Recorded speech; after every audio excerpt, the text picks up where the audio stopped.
again, and welcome to another episode of Primetime Muscle. We are so happy you joined us here today as we talk about all things bodybuilding, fitness, bikini, wellness, and of course, the road to the Olympia.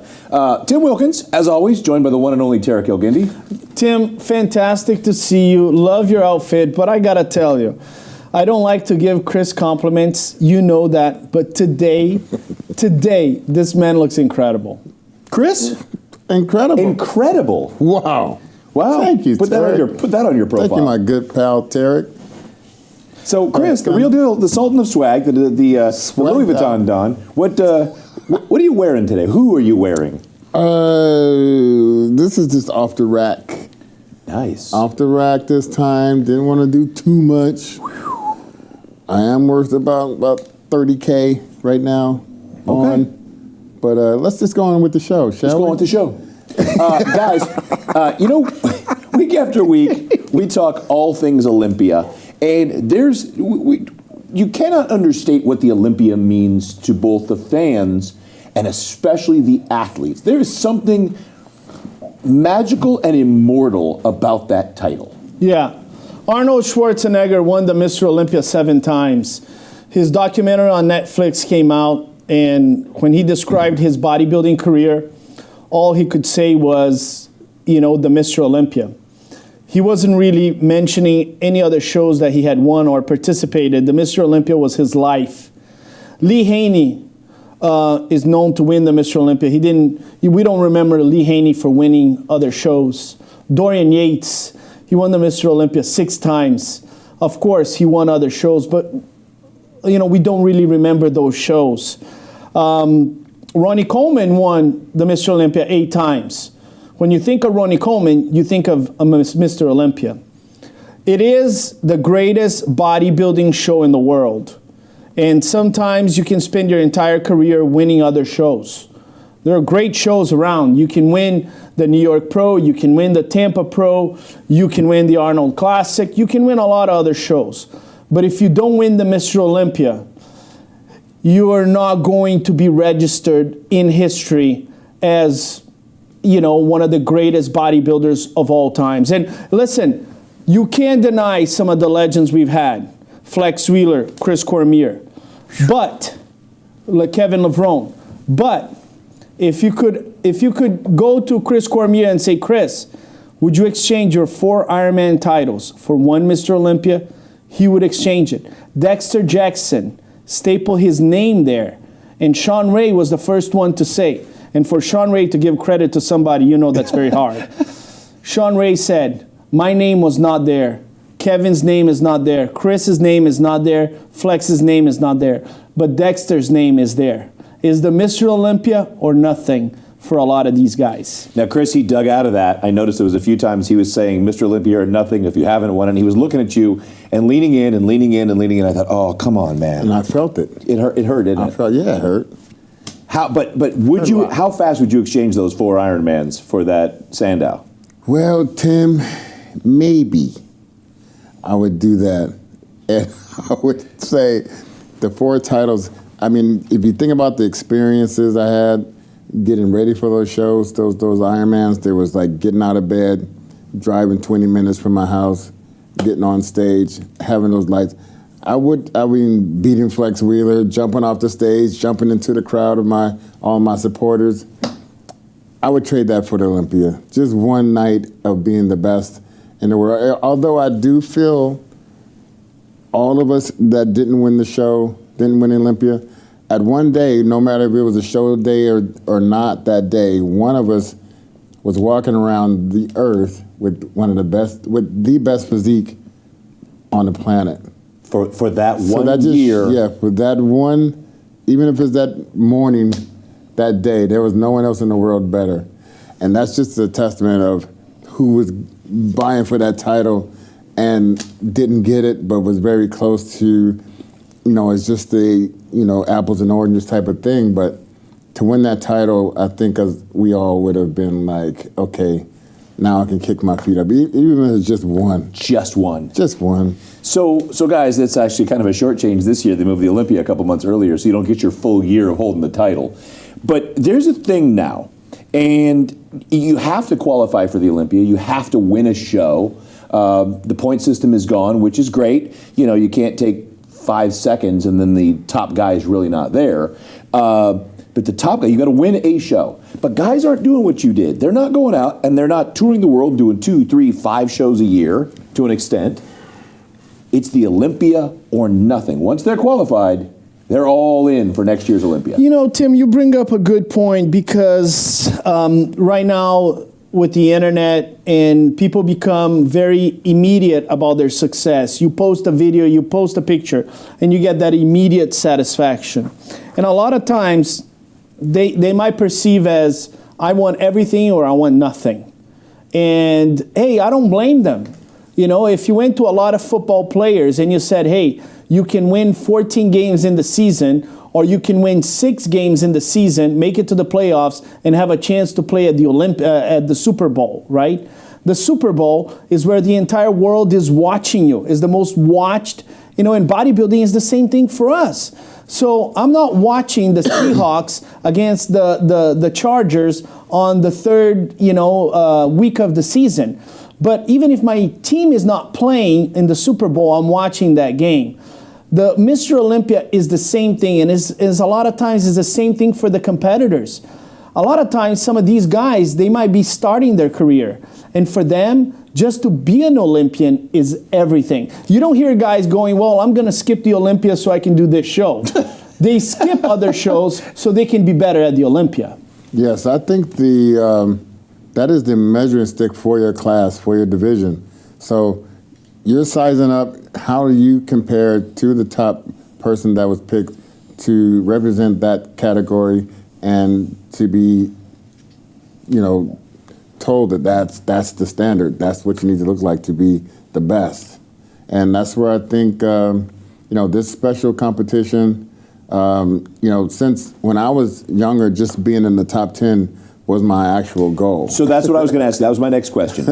So you qualify for your pro card at? The Mr. USA 1993 Mr. USA. San Jose. I was going to give you that one. Santa Monica, California. So then you qualify you get your pro card.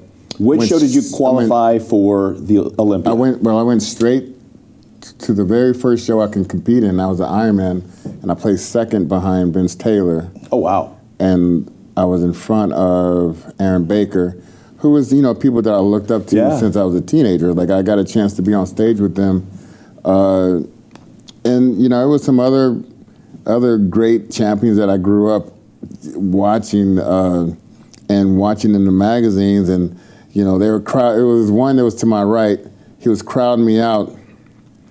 Bertle Fox was crowding me out. Oh, boy. And I was like, whoa. You want to make sure you give him space. Yeah, wow. Yes. And so I just stepped back, and then they said, Chris Cormier, but they called me out for the first call out. And I was like, excuse me. I'll see you at the house, bro. And I'm going, they're calling me. I got to go. I got to go. But taking second there. And then the very next weekend was the Arnold Classic, and I placed fourth there. So I qualified, because they were taking the top 3 at the local shows and top 5 at the major Arnold Classic, Night of Champions, and so on. So your first Olympia, what was your goal? How did that feel? My goal, the first Olympia, was just to get in where I fit in. I wasn't like, I need to be in the whatever, but I just wanted to see where I stacked up against the best in the world. The Dorian Yateses and the Kevin LeBrons, who I didn't get a chance to really compete against. I competed against at the Nationals, where I took 7th, and Kevin won. But he went on to be second Olympia that year. So you want to see how you stack up against the best guys. And Sean Ray was a childhood hero of mine.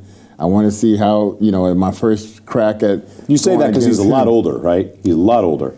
He's 2 years older, but he graduated. No, but he was a top in the world as a teen. No, he was one of my idols as a kid. He was 3 years older than us, and we looked up to him. When I met him in high school, he was on the cover of Flex magazine already.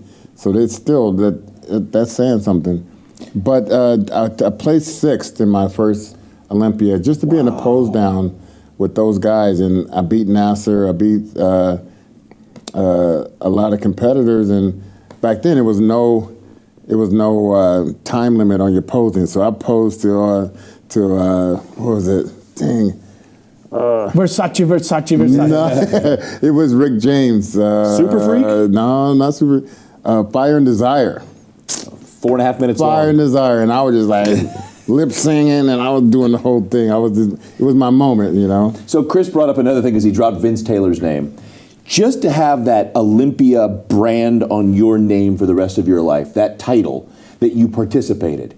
You know, we give guys grief being 11 through 16 through 22, but Masters Olympia. You're an Olympian. I was the MC for all 5 of Vince's Masters Olympia titles. And just to be involved with that show was incredibly special. And for him to win those, you know, he's got those titles for the rest of his life, saying Olympia champion. I got a chance to judge shows all over the world. Some competitors, they want to turn pro at the Olympia Amateur. For them, it carries a little bit more weight. Obviously, when we did the announcement for the Masters Olympia, you saw the emotion.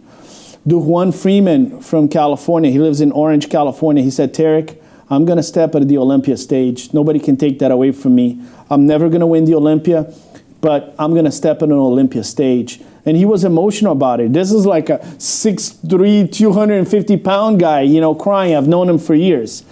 You know, you got to give credit to Joe Weider, man. I mean, he created something that right now is special. I mean, I wear the Olympia shirt. I went to India, and I had my Olympia uniform. And people are looking at me and saying, man, you know, I love that shirt. You know, it's just, something was magical. The Super Bowl is magic. The Olympia is magic. I'm going to go as far as to say that, you know, the UFC has created something magic. And once you have that attached to your name, once you become a Mr. Olympia, once you become Linda Murray, I mean, you're forever there, you know. But you know, Tarek, you know, you talk about the emotion behind it. The emotion comes from every day you thinking about this particular title, how you can stack up with the best in the world, how, you know, can you etch your name up there with the best in the world, and that's where your emotion comes from. Because you're thinking about day in and the night, you're going to sleep thinking about it, you're waking up thinking about it, and then you know if those lucky ones, it finally happens for those few, or to even be picked for, you know, even for the Masters Olympia, to be a part of the Olympia weekend and all that stuff. I remember I got introduced to Joe Weider. And he wanted me to pose for him, and he wanted to know if I had legs. I said, sure, I got legs. So I dropped trowel right there in his office. Right in the mall. Yeah, took it in the mall. And so, and I, you know, took off my shirt, and he was like, man, he was like, okay. He was like, he loved my physique. He said, come back after the USA, and I'm gonna, you know, put you on a contract. It didn't really happen like that exactly, but to pose for Joe Weider and to leave the office driving home, I was just full of emotion. I was crying and driving down the 405 freeway like I just made it. I just made it. Oh. I just walked through those doors where the best of the best have walked through, and I made it. Well, we had the first year back in a long time, but the first year ever with every division represented in the Masters Olympia. I've already got people in my gym that are qualified for next year. They can't wait to be part of that picking process. The Olympia, the absolute pinnacle of the sport, November 2nd to the 5th, and like you said, that couple of days prior is the Amateur Olympia, Olympia Amateur, where you get that chance to not only get your pro card, but to get your pro card at the most prestigious amateur show in the world. So we will be back with more Primetime Muscle. You can put those Olympia dreams in your head while you continue your cardio when we come back.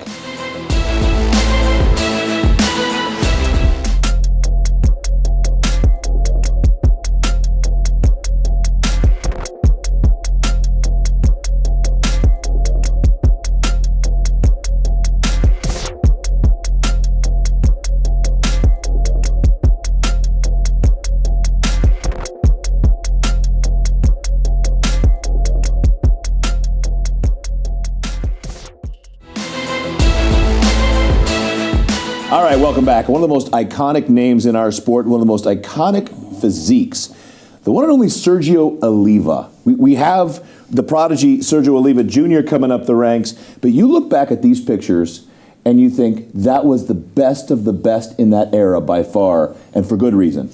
Tim Wilkins, I'm going to tell you categorically that this man is the greatest genetics we've ever seen.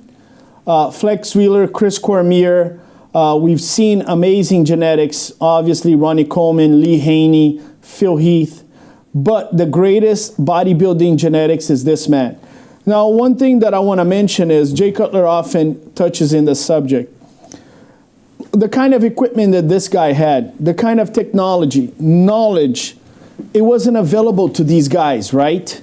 And you look at his physique is incredible. Let's take a look. And the picture that I want to go here is this one here. Look at this. Look at this waist. Look at the waist that he has. And the hips. And he's got the quads coming out. He's got the nice lats. And look at those arms. Look at the clavicle bones. And again, we are talking about 1967, 1968, 1969. We're not talking about the equipment that we have. There's no Nautilus pullover here, okay? There's no equipment that these guys... This physique is built on basically lifting bricks.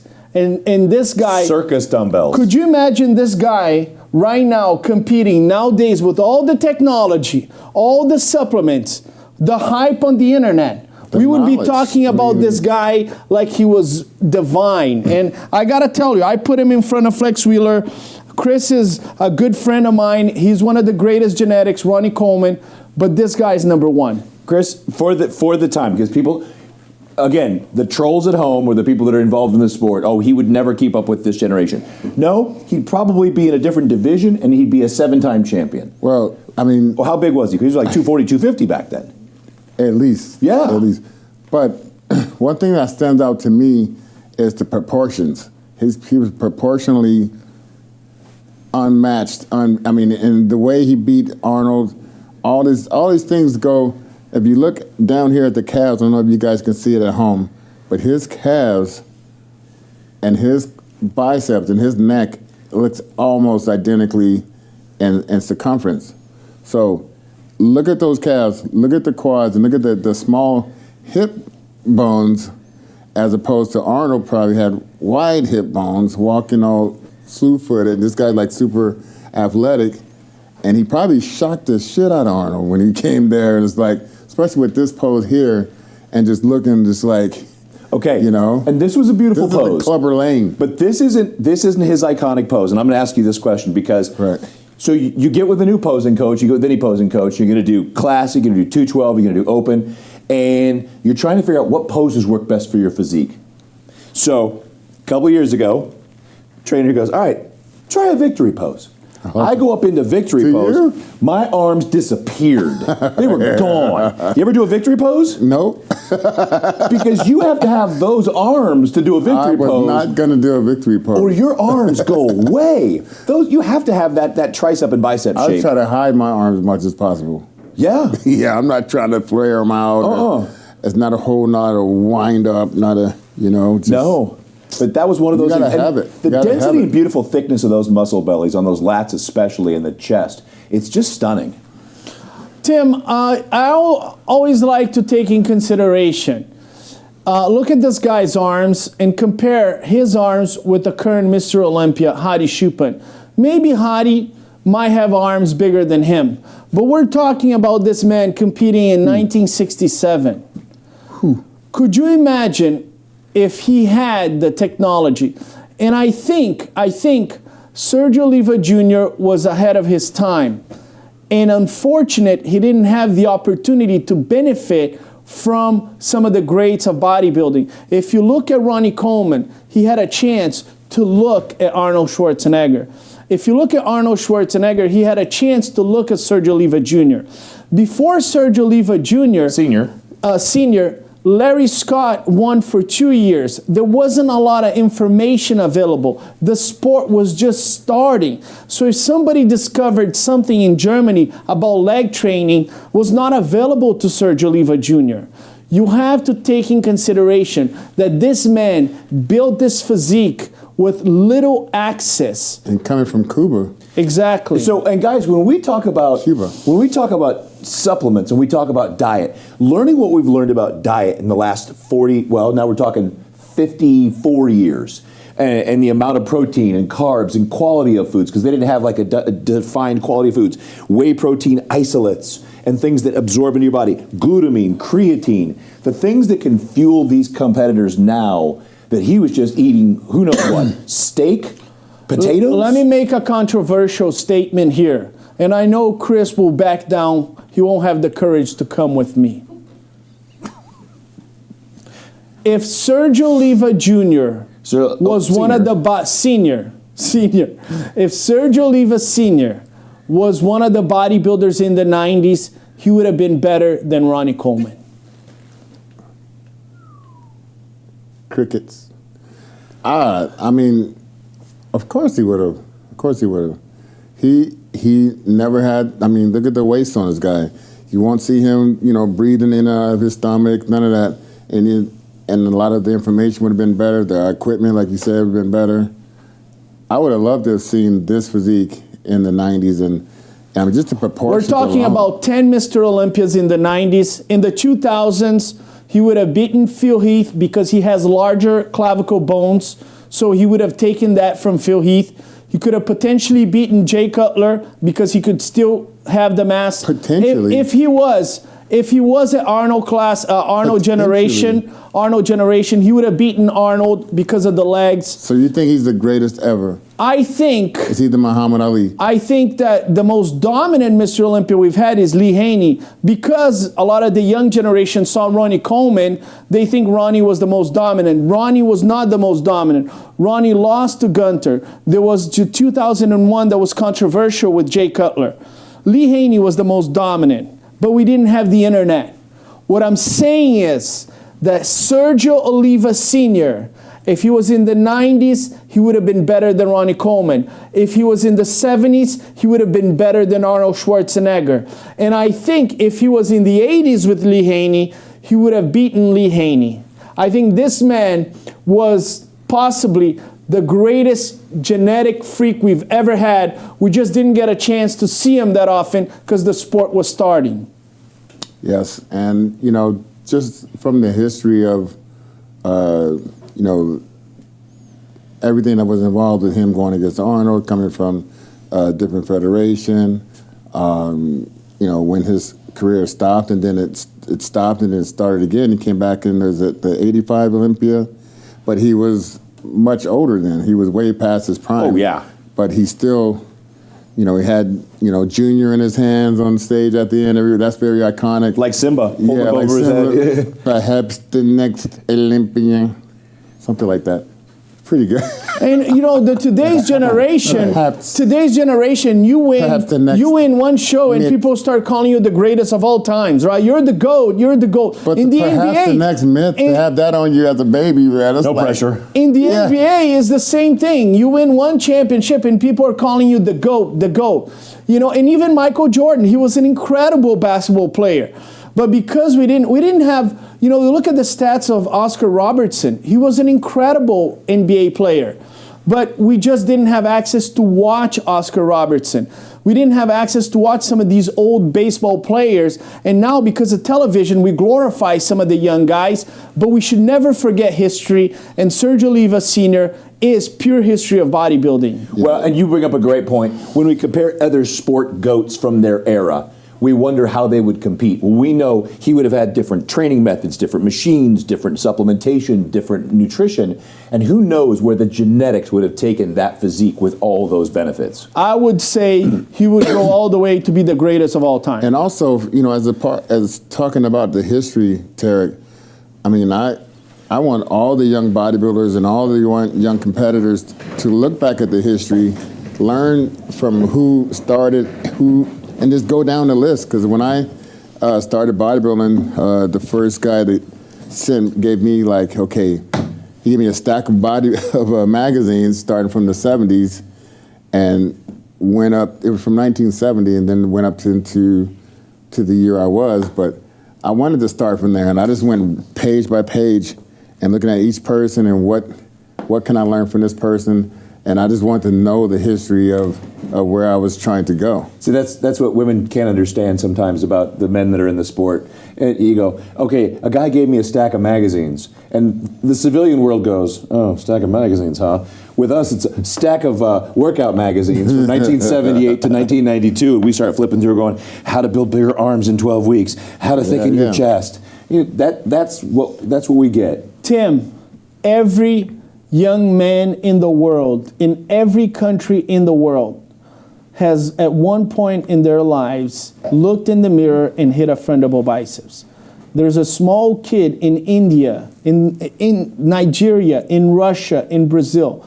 At one point in their young life, they have looked in the mirror or they have looked at their parents and they have hit a friendable biceps because that is a sign of strength. Was that Andrew Jack or Blessing Awadibu? Which one of those Nigerian kids was that? Well, you can add Samson Dauda because, yeah, so bodybuilding is at the core of what we are. We all want to be stronger, right? Beastwood. You know, we all want to be stronger. So all these guys that went up to be Mr. Olympias, they were the ones that believed in their dreams. They're like, I'm a kid hitting a friendable biceps, but maybe who knows, I'll be the strongest, the baddest guy in the world, and they have done so. Quick story, fellas. That 2001 Olympia, that controversial Ronnie and Jay, I was the MC, and as I'm walking to stage to start the show that night, they're walking Joe Weider around with a camera crew, and the pump-up area is right there behind the curtain, and Jay's just finished a little quick pump, and he's kind of doubled over, and they put the camera, the lights come on, and Jay sits up, and Joe goes, hey, Jay, you look bigger. How much do you gain? He goes, I don't know, Joe, 25, 30 pounds. And he goes, shut up the cameras. That's crazy. Nobody gains that. Shut the. I don't want that on the camera. And everybody knew it was game on. He put on some serious size over that year. Yes, for sure. I think I was back there at that time, and it was just. I mean, every time you had Joe come around, it was like, I don't know. It was like almost like. What can you say? Yeah, I mean, just Dickerson was warming up. It was a big show. Yeah. All right, guys, we've got one of your favorite segments coming up on Primetime Muscle when we come back. Get my trophy, Nico. Comments, questions. Get my trophy, Nico. Where's HR? We'll be right back.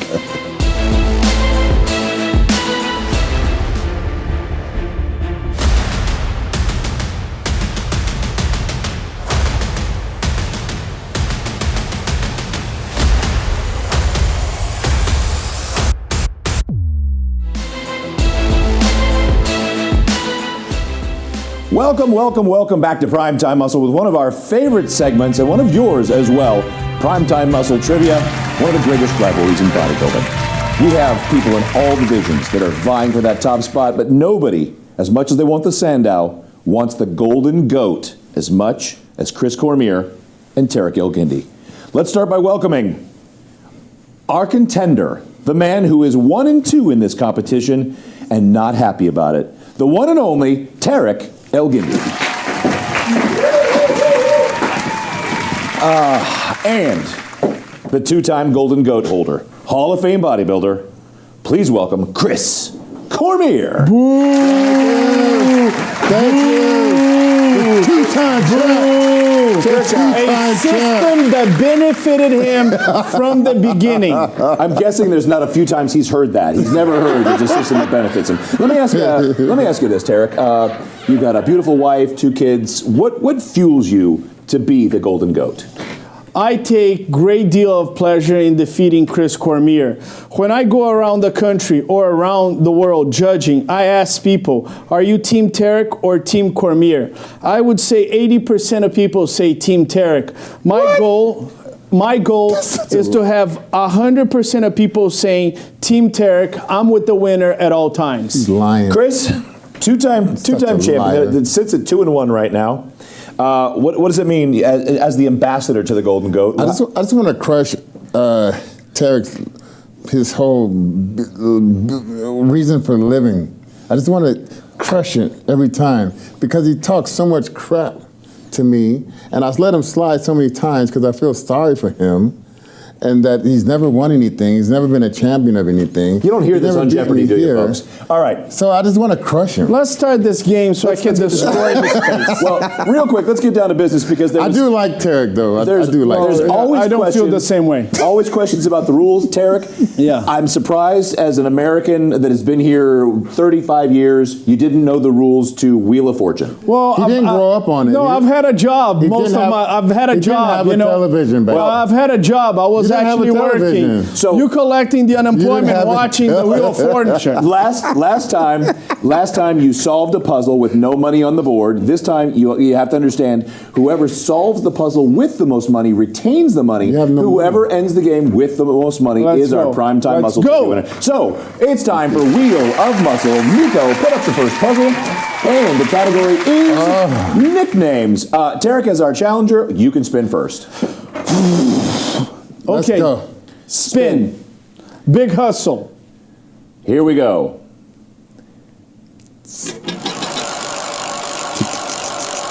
For 200, pick a letter. A. A. It's a vowel, so pick a consonant. Okay, so let's go with M. M.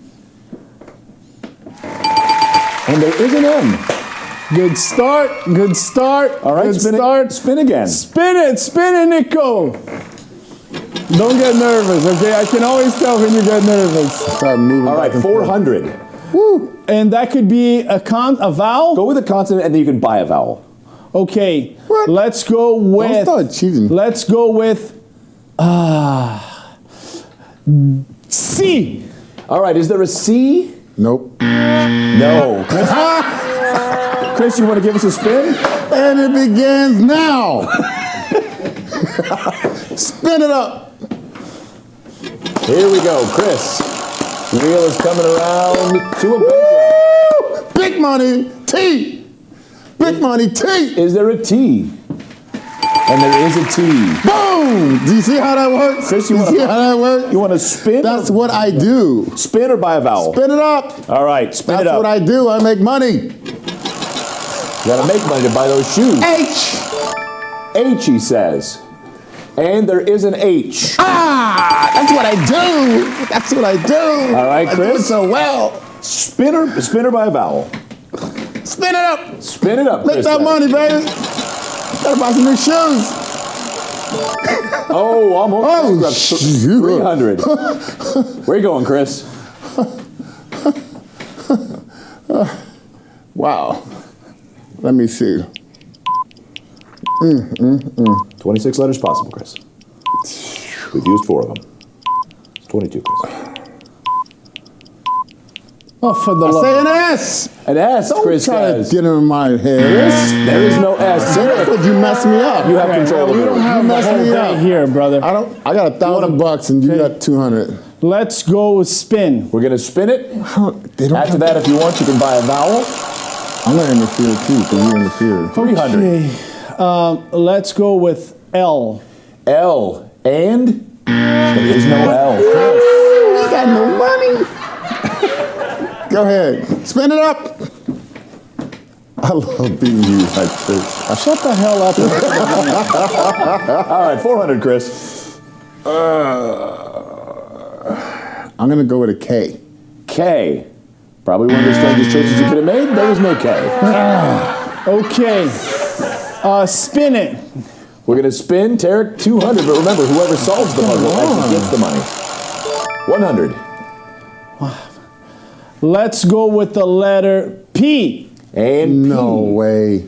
Oh, He said P. You said P. I said B. That was a P. he did say P. He said P. Take that out. That's mine. I said P. Take It was that my out. accent.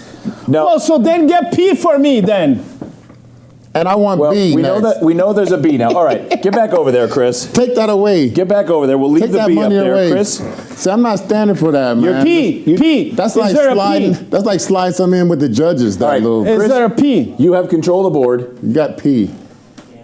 All right, no problem. Here we go. Spin it. Take that out of there. Did we put up the... Spin it. We're gonna have to go to HR because All right, Chris. Guess a letter. R. And is there an R? R. R.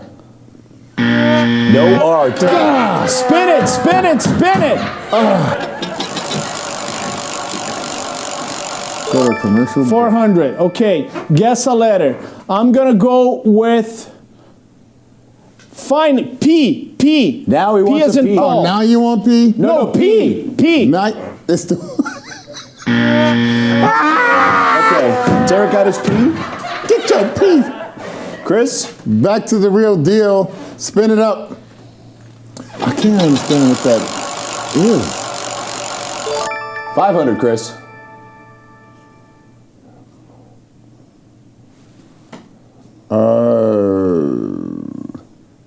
G.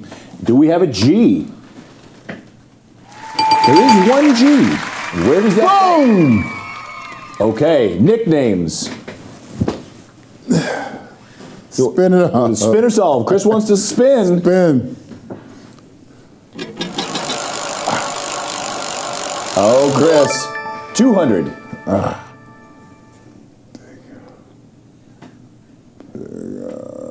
Letter F. Is there an F?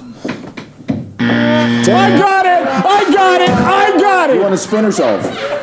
Okay, I want to Solve. buy a. No. I want to solve it. I can solve it. Solve it, can then solve do what it. you If gotta I do. solve it, but You I ain't can got buy. nothing. I would solve or spin. Solve or spin. I'm gonna solve it. Derek? Okay. Solve it. Solve it. I'm gonna Under- solve it. Go Under for it. nicknames. Okay. Is And there if a you way I don't- can make more and money? if he's wrong, You can spin again. if he's No. wrong, I'm gonna solve it. It's the boogeyman. He's Okay. the boogeyman. It's the boogeyman. no, wait, no. Time out. Okay, next, Nico. Time out. Next, Nico. Nico. Next, Nico. next, Nico. next. Wait. Hey, I got a discrepancy. Hey, discrepancy is on the board. Let's go. No, Nico.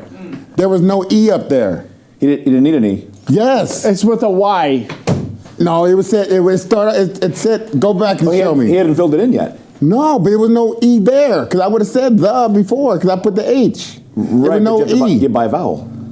You didn't buy a vowel. Yeah, nobody bought the vowel. Nobody bought the vowel. Nobody asked about E. It's okay. Okay, All right. move it on. Next puzzle. Here we go, Chris. All right. This may be a 2-puzzle round if we can't get this. All right. Man, I was Chris, you are in What? charge of the board. Go ahead What? and spin. What? Go ahead and spin. Spin it. What? Oh, big puzzle 1. Okay, Tarek? Okay. Yeah, but spin it. Wait, spin wait, it. wait, wait, wait, Spin wait, it. wait. Time out, real quick. Time out. How did he go first the last time when I was the champ? I was the Okay. champ. He's the challenger. Okay, but Hey, now you're spin the it. champ. Now I'm challenging, right? That's what I thought. Wouldn't I go first? How do you go first and first? Okay, He spin did, it. but he came in as a loser. Nico. He came in as spin a it. loser. Spin it. No. You came in as a loser and you went first Hey, because. let's have the owner. No, I'm the loser. I'm the loser. I see since Tarek went first last time, we should reverse it. Yep. Exactly. All right, Chris. Okay Clearly, then. Jake is Team No, Cormier. it's true. Jake is Team Cormier. Spin it. No, you can't go first and I call first. my wife and kids. We're done. Chris is going to spin. Chris? Spin. So, once again, guys, the category Linda's You with buy me, a Linda. vowel. You with me, quiet. Linda? Okay. category is famous gyms. What, Linda? Go forward. Famous gyms, Chris. Pick a letter. Oh. M. M. Is there an M? No, there's not. You got to spin here. Gyms? Famous gyms. And the M is not in the famous gym? No. 100. Tarek? I know what it is. I got it right now. I just saw it. God dog. So M is not in. M is not in. So let's Oh go. shit, I don't have it.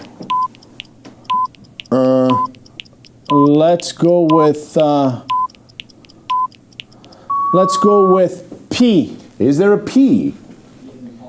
P is in Paul. Nope. P is in probably not. X. You want to spin? Spin. Yeah.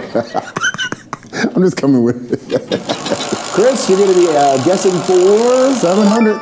Oh. bankrupt. Okay. Tarek. What happened? That was on the, wasn't that on the line? bankrupt. That was bankrupt. What? No, that's the line you crossed. It's like a line. 200. For 200. Guess a letter. Okay, let's go with Lucky I didn't have no money. I would've- C. Is there a C? Nope. I don't see one. No. Chris. Spin? Of course. Nobody has any money yet. Spin. Spin it. Here we go. Don't try to bankrupt me again. 600, Chris. Woo, big dog. I would have to go with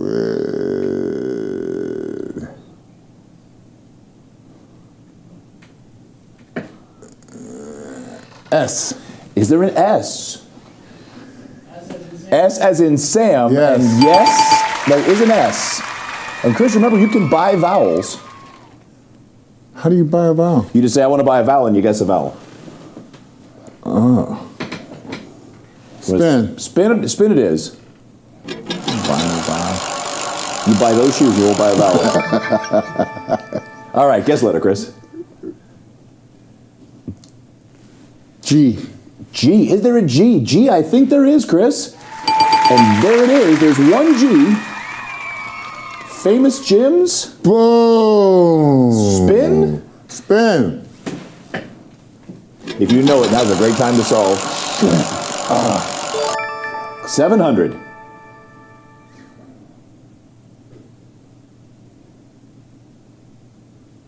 Famous gyms, Chris.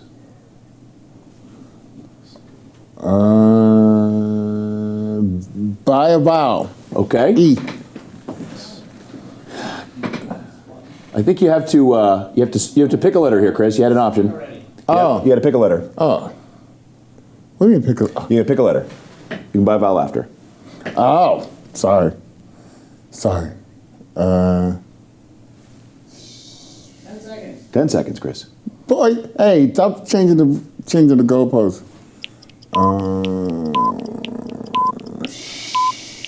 We have to go to commercial break. Wait a minute.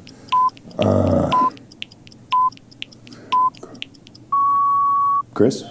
Oh, sorry. Derek, spin. Wait. Spin. K. Spin. Letter. K. Okay? K. Yeah. All right, Chris picks a K. There is no K. Tarek, Spin. spin. You have a feeling you know what it is? No.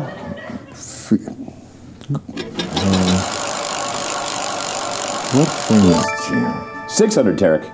Woo, shit. L. L. There is an L. Where in the L does it go, though? There it is. What? Famous gym, spin or buy a vowel. How much is a vowel? How much is a vowel? Well, We we're don't gonna know find yet. out. Buy a vowel. Okay. What do you want to buy? I want to buy an A. A. What a great choice. There are 2 A's. Tarek, let's see if this gets you over the top. You want to solve or spin? Let me see the thing. Can you close? Nope, don't, no. He's got a No, second. you asking for hey, it's always been there, so you changing the thing now. Huh? You got to just pick a thing or not. You got to know what you want. There it is. You want a quick look? Famous gyms. Time for a spin. Buy a vowel. You want to buy another vowel? Buy another vowel, This yeah. will be $250. You'll be left with $100, Tarek. Okay. What do you want to buy? Let's go with E. E. Oh, there is no E. Chris, you have control of the board. Spin, of course. Spin it. Okay. Very crucial pick, Chris. Pick a letter in advance. What letter do you want? J. J. One of the most obscure letters in the alphabet. There is no. I got it! Tarek, you want I got it! You want to solve? Well, what if I pick some letters? You can. Oh, no, don't worry Spin, about that. spin, Do what you spin, gonna do. spin. I'm gonna make some money. Cheat. I'm gonna make some money. Cheat. Woo! It's gonna be D. All D. right. Where does that D. go? D. It's D. Yes! Yes! I'm gonna spin it again! What is it? Spin again, Tarek. Douglas Lane. I already got it. Just watch me succeed. 200. It's a R! N. R! R! There are 2 R's. Should I solve it? You should solve Or it. should I make Dragon's more money? Lair. Well, we're 27 minutes into this. Dragon's One second. Lair. Should I make more money? Yep. If I solve it, I win this game. I believe you win the game. Okay, it's the Dragon's Lair. Put the trophy in front of me. Put the trophy in front of me. Put the trophy in front of me. It's a glass table. Congratulations. Yes! Yes! Yes! Yes! All right, Tarek. Yes! The series is tied. Don't expect me to raise your I hand. beat the crap out of you, Chris! Yes! All right. For everyone, anywhere. No, I'm not going back. I ain't going back. Talk to me like that. So if there's ever anyone anywhere that's ever won a show and no one else was in your class, but no one ever knows that, that's what it's like to win the Golden Goat. Tarek El-Gindi, you are the champion for this week. We will see you in a couple of weeks. He's kissing the side of Chris's head. Get off of me, man. Like, subscribe, Get up off share. of me, I hope you had a man. great cardio session. We'll see Get you on up the off of next me, Prime man. Time Muscle. Get your butt up off of me.